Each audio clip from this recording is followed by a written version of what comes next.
Here we go. You're ready. Perfect. You're good to go. Okay, awesome. So I just have a couple of slides for you guys. We only have 15 minutes here, so I'll try to bring you as much value as I can. But just a little bit about Yooz. I know most of you can read, but I would say the coolest part is that we are in the US, and we are in the Europe locations as well. We have over 300,000 users. So just a couple of facts about Yooz, and we were born in the cloud back in 2010. Let's go to the next slide. When talking about Microsoft Dynamics GP and how we connect with you guys, what we're doing, this is kind of workflow of how the process, how use comes into play with that accounting software. So pretty much we're going to be pulling in that master data, the chart of accounts, vendors, items, POs, as you guys can see here. All of that's going to automatically come into use.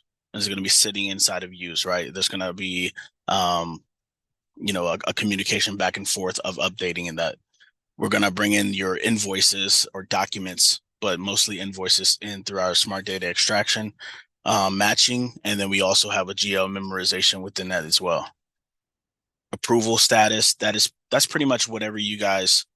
I tell my customers, you guys have probably done a really great job as creating your workflows and automating as much as possible. Our job is to really bring some best practices, put it into a system, and have that system work for you. Okay, so that can be whatever you would need it to be. This is where the exports would come in. The accounting exports would go out as far as the AP batch drafts, image link, and the unique ID. We can talk more about that when it gets to if you guys are interested, we could talk more about that and exactly how that looks. We have some examples. And then we even help with payments, automating the payments with ACH, physical checks, and even a virtual credit card as well. After that's done, payment remittance goes back inside the GP environment, Microsoft environment, and also back in use, showing that it's been paid. So this is just a quick high level. Hey, this is where we fit in with you guys. Okay.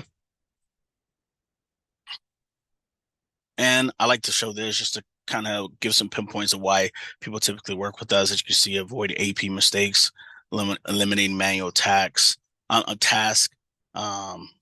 our workflows are specifically designed for you guys, pretty much on whatever you need. Um, just a couple of things here. So when I said it was quick, it was going to be a couple of slides. That's what I meant. That's all the slides I have for you. So we're going to jump into the demo and actually show you guys a couple of things. Okay. So I wanted to just go through and show you guys first things first. I want to point out that we are cloud based. So, you know, really you can join us from any type of environment, whether it's a laptop or a tablet or even your phone through Safari or Google. Um, we even have a mobile application where you can approve on the go. You can even capture on the go. I'd see a lot of companies that are doing, that work with project managers and different things like that. They're not in the office. They typically use that. So that is an option with us. But I wanted to dive into some of these examples here. Here we're talking about non-PO based invoices. And I wanted to show you guys why some of these invoices might end up in the review stage versus going to the other stages that you see here.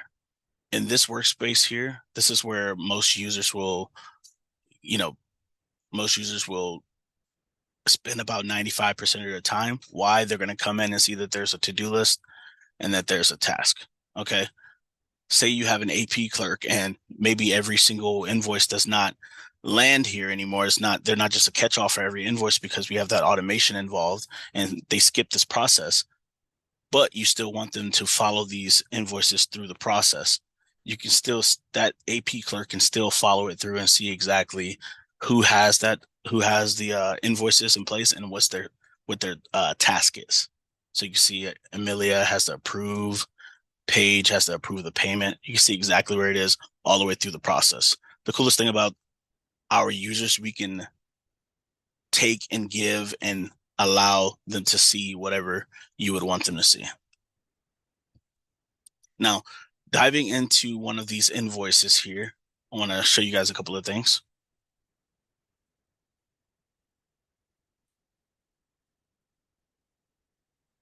All right, so here we are. I'm looking at General Petroleum here. First things first, I want to point out the properties here to the left. These properties, they're going to mirror what the properties are for you guys. So if there's something that's different here or whatever, we typically make sure that it's mirrored there. What we're doing is we're telling our AI at this point, we're saying, hey, go through based off of face value of this image, pull, find this information that I need. Okay. So it knew based off this image that came through that it found the vendor code for it and knows how it likes to get paid, which is through us. In the back end, it'll know exactly which payment type. We even found the document date on the image, the document number. If there was a due date, it would have found that too. And then the total amount, which is down there. And as you can see, it was looking to see if there was a sales tax, and it would have picked this if it was a different number. Now, this invoice is in the review stage. Why? Because as you can see down here, there's a balance of 0 and it should be at 2,448. So I have this here just to show you guys. I know I have some clients that sometimes they want to, they get different line items and they want to separate it differently to different, they want to assign them to different GL lines. So as you can see here, we have the accounts are different. Some of the budgets are different. We just memorize that you guys typically separate things this way. So our AI learned that we can have it manually memorize it as well. And it learned that you typically like to do things this way. One of the ways we can get past this really fast, as you can see, it's all zeroed out. We can simply just click to text the number that you want to bring in. And that takes care of that pretty fast. Another way too, is you see this line description is very generic. We can even highlight the words we wanted to bring in, and that kind of handles that. Another cool thing I want to show is that, I even see sometimes my clients, they want to separate these evenly. You can even put a formula in here if you wanted to, put an equal sign, click the number that you want to bring in, divided by 3.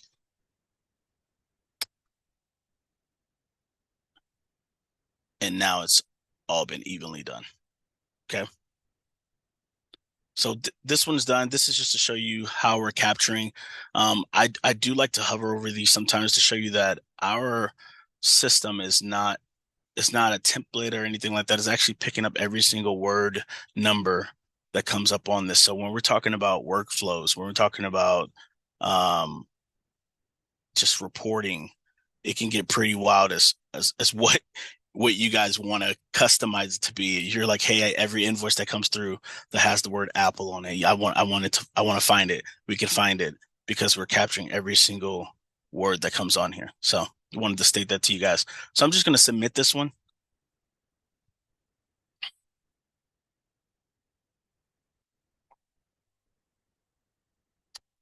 And I'll get past this one as well. This next example is just to show you, I know, a lot of my customers, they want to make sure that we're able to catch duplicates and everything like that. This is just to show you, hey, we're going to red flag this and let you guys know that, hey, there's a duplicate. You can even click this to pull that duplicate up and confirm it if you wanted to. And we know it is a duplicate. So I would typically say, let's go ahead and delete this and get it out of the system.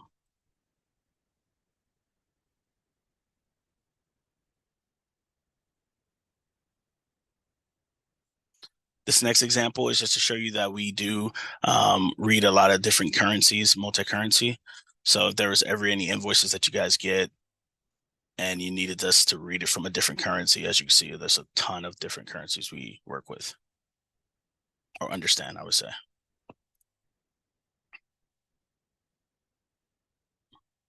And I did all of those examples to get to my the one I think is the most important, which is this last one. I've heard stories of customers just coming across invoices, with the manual process where you ended up paying a vendor that you've never even ordered from before. It just came through the stack somehow and you paid it. Well, this is us letting you know, hey, because we're connected to Microsoft, you guys have never ordered from this vendor before. So we're going to flag it. We're going to say, hey, check this vendor out. And, this could have been a $4,000 scam, or it could have been, you know, an order that you actually placed, but you forgot to put in Microsoft. I would say best practices, put it in your source of truth. We'll connect with it, bring it in our system, and then this would be pretty much be ready to go. Okay. So I just wanted to go through, non-PO based, what things we catch and why they might end up in the review stage. Next, I want to go through and show you guys what it may look like in, say, an approver's workspace. It looks the same. There's a to-do list and there's a task. And the thing I love about this is that it's very simple. It's very it looks the same pretty much for everyone, so that if there's an issue that goes on, you don't have to look far to get the help that you need, because it's pretty much the same stuff. Um, with this example, you have Amelia. She's the approver. She has a task to approve all of these invoices. Amelia could go through here and approve every single one by one if she wanted to, or she could batch approve if she wanted to. I know not a lot of people like that because they actually want them to look at it and pay attention to what's going on. So she could even click this little panel here and have a smaller view to check it out. So that's pretty much how it looks for an approver, guys. It looks the same even with a person that's paying. The only difference is that when we click on an invoice, instead of it having approve or submit, it'll say pay. And with this specific user, Amelia, we even grayed out her ability so she can't change GL accounts. But that's customizable, guys. That's based on what you guys want. All right. So I'm going to get out of here. I'm going to bounce and show you guys our reporting and what's possible for you guys. And then I'm pretty much done. There's a lot more to dig into, but if you guys are interested and want to learn more, we can definitely schedule a demo with you. So when talking about reporting, like I said before, we're capturing every single word. We're capturing every single number. Look at these invoices as an image that's coming through. So we're capturing the stuff that's on it. So I can type in here a word drum and have it filter to every document that's come through my system within the last 12 months, search it, and it would pull up everything. Let's just say I'm creating a random report. Simply click here. And I just want to show you where drum is. It's not here or here. It's not one of the properties, right? It's just randomly right there. So this is proof to show you guys that it can get ridiculous as far as the type of reports that you want us to do for you and when it comes to those things. All right. So last thing I want to show you before I'm done here is talk about our POs. So we work really well with POs. You actually can create a purchase request within our system as well. And I already created one. As you guys can see here, it's now sitting in the background. And when the invoice came through, it now tells me to review the PO match. Okay. So I would simply just click on here to review that match for that PO that's already been sitting in the background. And you can see here that it's already matched with the purchase order. And this one would be 100% and it'll be ready to go. So I do want to show you that we can do that two-way match and even that three-way match with the goods receipt as well. And with that, I am done. I do want to show you guys one more slide if I can get this thing out the way. If you would like to have a demo with us at all, here's a QR code, guys, and feel free to ask us as many questions as you need. But I'm done. Thank you so much for your time. Thank you so much.